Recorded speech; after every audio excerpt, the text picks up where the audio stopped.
Times network ద్వారా గుర్తించబడ్డ India's number 1 varicose veins hospital Avis ని సంప్రదించండి. Welcome to Suman TV. KTR అయినా తన సోదరుడు తిరుపతి రెడ్డి అయినా సమానమే అంటున్నారు ఇవాళ రేవంత్ రెడ్డి. ఆయన తీసుకున్న ఒక నిర్ణయం తెల్లవారుతున్నగానే ఇలా సంచలనంగా మారింది. ఇవాళ ఉదయమే రేవంత్ రెడ్డి సోదరుడు తిరుపతి రెడ్డి నివాసానికి హైడ్రా అధికారులు నోటీస్ వచ్చారు. నిన్ననే రేవంత్ రెడ్డి చెప్పాడు, ఎవ్వరినీ వదిలేది లేదు, చెరువులు నాలాలు సంబంధించి ఎఫ్టీఎల్ బఫర్ జోన్లలో ఎవరైనా నిర్మాణాలు చేపట్టినా అక్రమ నిర్మాణాలు ఉన్నా కూల్చి పారదొబ్బుతాం, కూల్చి పారేస్తాం, చాలా స్పష్టంగా చెప్పారు నిన్న రేవంత్ రెడ్డి. అన్నట్టుగానే రేవంత్ రెడ్డి తమ్ముడు సోదరుడి ఇంటికి ఇవాళ బుల్డోజర్ వెళ్ళింది, నోటీస్ అంటించొచ్చారు. 30 రోజుల్లోపు ఈ నివాసాన్ని సంగతి ఏందో తేల్చకపోతే విడా కూల్చి పడేస్తామని ఆర్డర్ కూడా ఇచ్చొచ్చారు. నిన్న జన్వాడకు పోయారు. నిన్న ఏదైతే కేటీఆర్ లీజుకు తీసుకున్నాను తన మిత్రుడు ప్రదీప్ రెడ్డి దగ్గర అని చెప్తున్నారో ఫామ్ హౌస్, జన్వాడ ఫామ్ హౌస్కి వెళ్ళి వచ్చారు. నిన్న జన్వాడ ఫామ్ హౌస్కి వెళ్ళి రావడంతోనే బీఆర్ఎస్ శ్రేణులంతా ఒక్కసారిగా రేవంత్ రెడ్డిపై విరుచుకుపడ్డాయి. రేవంత్ రెడ్డి కుట్రపూరితంగా కక్షపూరితంగా రాజకీయ దురుద్దేశంతో ఈ హైడ్రాని నిద్రలేపి హైడ్రా ద్వారా అక్రమ కట్టడాల పేరుతో అందరినీ ఇబ్బంది పెట్టే పని చేస్తున్నారంటూ నిన్న బీఆర్ఎస్ శ్రేణులు కూడా ఆరోపణలు చేశాయి. బీఆర్ఎస్ సంబంధించిన అనేక నాయకులకు నిన్న నోటీసులు ఇచ్చారు. నిన్న మాజీ మంత్రి మల్లారెడ్డి ఉన్నాడు, మల్లారెడ్డికి ఇచ్చారు, మల్లారెడ్డి అల్లుడికి ఇచ్చారు, రాజశేఖర రెడ్డికి నోటీసులు ఇస్తూ వస్తున్నారు. ఇటు ఓల్డ్ సిటీకి వచ్చేసరికి అసదుద్దీన్ ఓవైసీ ఫాతిమా కాలేజీకి ఇచ్చారు. ఇవాళ రేవంత్ రెడ్డి తమ్ముడికి కూడా ఇచ్చారు. మంత్రి పొంగులేటి శ్రీనివాసరెడ్డికి సంబంధించిన ఫామ్ హౌస్ ఉందని చెప్తున్నారు, దాన్ని కూడా నోటీస్ ఇస్తామని చెప్తున్నారు. మొత్తంగా హైదరాబాద్లో ఉన్న గతంలో ఆక్యుపై అయిన చెరువులన్నింటిపైన దృష్టి సారించారు. చాలా స్పష్టంగా చెప్తున్నారు రేవంత్ రెడ్డి, హైదరాబాద్లో చెరువుల్ని కాపాడలేకపోతే మహానగరానికి మహా కష్టం, మహా దుఃఖం వస్తుందని చెప్తున్నారు. ఇవాళ తిరుపతి రెడ్డి ఒకవేళ రేవంత్ రెడ్డి నిజంగానే స్వార్థంతో నిర్ణయం తీసుకుంటే తిరుపతి రెడ్డి నివాసం ఉంటున్న ఇంటికి ఎందుకు నోటీసులు ఇస్తారు? ఇంతకీ తిరుపతి రెడ్డి నివాసం ఎక్కడుందో తెలుసా? మాదాపూర్లోని అమర్ కోఆపరేటివ్ సొసైటీలో ఉంది. అమర్ కోఆపరేటివ్ సొసైటీతో పాటు మాదాపూర్లో చాలా అనేక సొసైటీలకు నోటీసులు ఇచ్చారు. ఇవాళ అక్కడ కావూరు హిల్స్ ఉంది, నెక్టర్స్ కాలనీ ఉంది, డాక్టర్స్ కాలనీ ఉంది. అనేక మంది సినిమా యాక్టర్లు, పొలిటీషియన్లు, ఐఏఎస్ ఆఫీసర్లు, ఎవరు సుద్దపూసలు కాదు, అందరూ పిఎల్లు బఫర్ జోన్లలో ఇల్లు కట్టిరు. ఒకసారి చూద్దాం దుర్గం చెరువు ఇదివరకు ఎట్లుండే. ఇది ప్రస్తుతం దుర్గం చెరువు పరిస్థితి.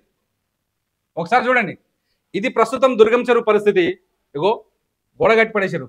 ఇక్కడి నుంచి ఇక్కడికో గోడ, ఇక్కడి నుంచి ఇక్కడికో గోడ, ఇంకో గోడ, ఈడికెళ్ళి వేసి పడేసారు. ఈడికెళ్ళ ఈడ దాకా లాక్కొచ్చింది. దీన్ని ఇక్కడ కనపడుతుంది చూడు బ్రిడ్జి బందెలు వచ్చి.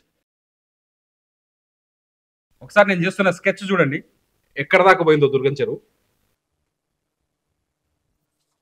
దుర్గం చెరువు ఎట్లుండే ఏడికొచ్చింది చూడండి ఒకసారి. ఇవన్నీ ధనవంతుల కాలనీలే. ఇవన్నిటికి పర్మిషన్లు ఎట్టొచ్చినాయి? ఇవన్నింటినీ ఇటువైపు పోతే సాఫ్ట్వేర్ ఇండస్ట్రీ కనపడుతుంది కంప్లీట్గా. ఇటువైపు పోతే బాగా డబ్బులు ఉన్న వాళ్ళు, హైదరాబాద్లో ఎవరికైతే ఎక్కువ డబ్బులు ఉన్నాయో వీళ్ళందరూ ఇల్లే, వాళ్ళ ఇల్లు కనపడతాయి. దుర్గం చెరువుకి ఎఫ్టీఎల్ని బఫర్ జోన్ తీస్తే మాదాపూర్లో ఉన్న సగం కట్టడాలను కూల్చేయాల్సి వస్తుంది. ఆ దమ్ము ప్రభుత్వానికి ఉందని రేవంత్ రెడ్డి చెప్తున్నాడు. ఆ నేపథ్యంలోనే రేవంత్ రెడ్డి చెప్పిన ఇవాళ నోటీసులు ఇచ్చారు. దుర్గం చెరువులో ఎవరు ఉన్నారో తెలుసా? ఈ తెలంగాణ ఆంధ్రప్రదేశ్ రాజకీయాలని, తెలంగాణ ఆంధ్రప్రదేశ్లోని ప్రభుత్వాలని, భారతదేశ ఢిల్లీలో ఉన్న కేంద్రాన్ని ప్రభావితం చేయగలిగే వ్యక్తులంతా నివాసం ఉన్నారు ఇక్కడ. అంతేకాదు 2 రాష్ట్రాల్లో ఉన్న రాజకీయ పార్టీలకు ప్రతి ఎన్నికల సమయంలో ఇబ్బడి ముబ్బడిగా వేల కోట్ల రూపాయల డబ్బుల్ని విరాళంగా ఇచ్చే రాజకీయ నాయకులు, వాళ్ళ వ్యాపార సంస్థలన్నీ ఇక్కడే ఉన్నాయి. ఒక్కసారి చూడండి, చాలా స్పష్టంగా చెప్తున్నారు రేవంత్ రెడ్డి. నిజంగా రేవంత్ రెడ్డిని చూస్తుంటే ఇది సాధ్యమవుతుందా, అరే సాధ్యపడుతుందా అని తీసుకునే నిర్ణయం అనిపిస్తుంది.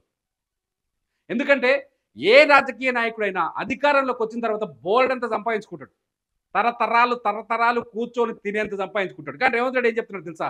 ఫస్ట్ డబ్బులు ఉన్నోళ్ళనే టార్గెట్ చేస్తాం. ఎవరైతే ధనవంతులు ఉన్నారో వాళ్ళే ప్రభావితం చేయగలుగుతారు అధికారుల్ని, వాళ్ళే ప్రభావితం చేసి ఈ అక్రమ నిర్మాణాలు చేపడతారు. ఆ అక్రమ నిర్మాణాలు చేపట్టిన వాళ్ళని టార్గెట్ చేస్తాం. ముందు వాళ్ళ ఏరియాలో ఉన్న చెరువుల్ని కాపాడుతాం, వాళ్ళ ఏరియాలో ఉన్న బఫర్ జోన్లలో ఎఫ్టీఎల్లో ఉన్న నిర్మాణాలని కూల్చేస్తాం. ఆ తర్వాత పేదలు తెలియకుండా కొనుక్కున్న వాళ్ళకి నోటీసులు ఇస్తాం, అవి కూడా కూల్చేస్తామని చెప్పేసి చాలా స్పష్టంగా చెప్తున్నారు రేవంత్ రెడ్డి. ఆ నేపథ్యంలోనే ఇవాళ రేవంత్ రెడ్డి సోదరుడికే ఏకంగా ఇచ్చారు. ఒక్కసారి పాత దుర్గం చెరువు చూద్దాం ఒకసారి ఎట్లుందో. ఎట్లుండే దుర్గం చెరువు ఒకసారి పాతది పార్క్ లేక ఉండే దుర్గం చెరువు పార్క్ అని ఉండే చూసినావా? ఆ పార్క్ కూడా నిజానికి బఫర్ జోన్ లో కింద FTL లోకే వస్తుంది. చూడు ఎంత ముద్దుగుండే. ఇది కూడా బోలంతా ఆక్రమించారు అనుకోండి. ఆక్రమించంగా మిగిలింది. పోతే జరంత గ్రీనరీ ఉండే. ఈ దుర్గం చెరువులకి మీరు బాగా అబ్జర్వ్ చేసి చూడండి. ఈ దుర్గం చెరువు చూడండి, ఇటు పోతే ఇనార్బిట్ మాల్ ఉంటుంది. ఇనార్బిట్ మాల్ గడ్డ మీద కట్టిరు. అక్కడ నుంచి ఇక్కడ మాదాపూర్ హైటెక్ సిటీ కట్టిరు కదా, ఆ హైటెక్ సిటీ ఏరియా నుంచి సైబర్ టవర్స్ నుంచి వాటర్ ఇదంతా దీనికి క్యాచ్మెంట్ ఏరియా పోయింది. ఇలా మొత్తం బంగ్లాలు, కాస్ట్లీ బంగ్లాలు, విల్లాలు, కాలనీలు, కోటీశ్వరులు, 2 తెలుగు రాష్ట్రాల్లో ఉన్న కోటీశ్వరులంతా ఇక్కడనే మోపైరు వచ్చి ఈ ఏరియాలోనే ఇల్లు కట్టుకొని ఇవాళ లక్షల కోట్ల వ్యాపారాలు కూడా చేస్తున్నారు. దుర్గం చెరువుని రోజుకింత దగ్గరికి చేసి ఇంతింత ఆక్యుపై చేసి దీన్ని గడపడకుండా కూడా చేస్తున్నారు.